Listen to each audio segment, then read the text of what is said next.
Les Diawara font partie des plus anciennes familles d'Afrique de l'Ouest. Les Diawara sont des Soninké à l'origine et certains affirment que les Diawara existaient bien avant l'émergence du premier empire d'Afrique noire, l'empire Soninké du Ouagadou, plus connu sous le nom d'empire du Ghana.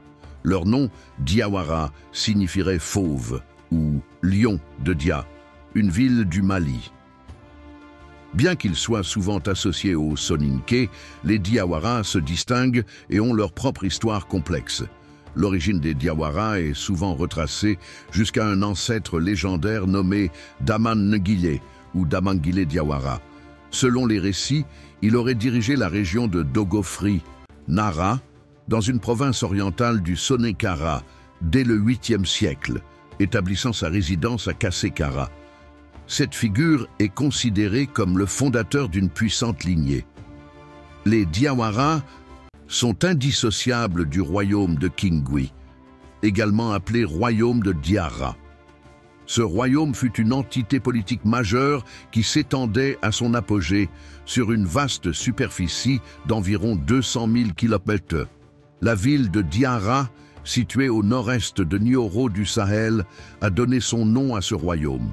Cette ville est d'ailleurs considérée comme étant l'une des plus anciennes villes d'Afrique de l'Ouest. L'histoire du Kingui est marquée par des dynasties et des conflits. Les Diawara ont régné sur ce royaume pendant plusieurs siècles. Ils étaient réputés pour être des guerriers farouches. Les Diawara, ne formant qu'une seule entité à l'origine, se sont scindés en deux groupes. Les Diawara ont connu des divisions internes, créant les factions Diawara d'Abonné ou d'Aboranké, d'une part, et les Diawara Sagoné d'autre part. Ces deux branches royales ont été impliquées dans des guerres fratricides. Les Diawara Sagoné auraient été victorieux de certains conflits, mais leur triomphe fut parfois de courte durée. Ces guerres internes ont eu des conséquences importantes, entraînant des exils et des migrations.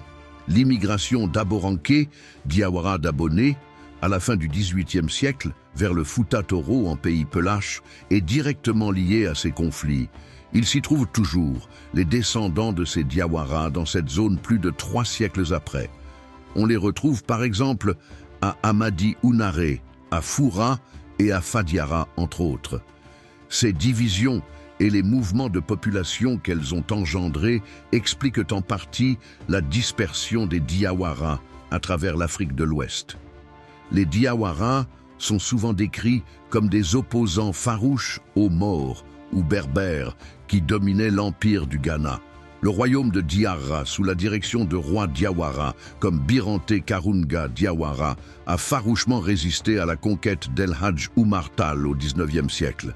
Cependant, cette résistance a finalement été brisée et Birante Karunga Diawara fut capturé et exécuté le 31 mai 1860, marquant la fin du royaume de Diarra. Durant la période coloniale, les Diawara ont joué un rôle clé en soutenant des figures de résistance comme le marabout soninké Mamadou Lamine Dramé.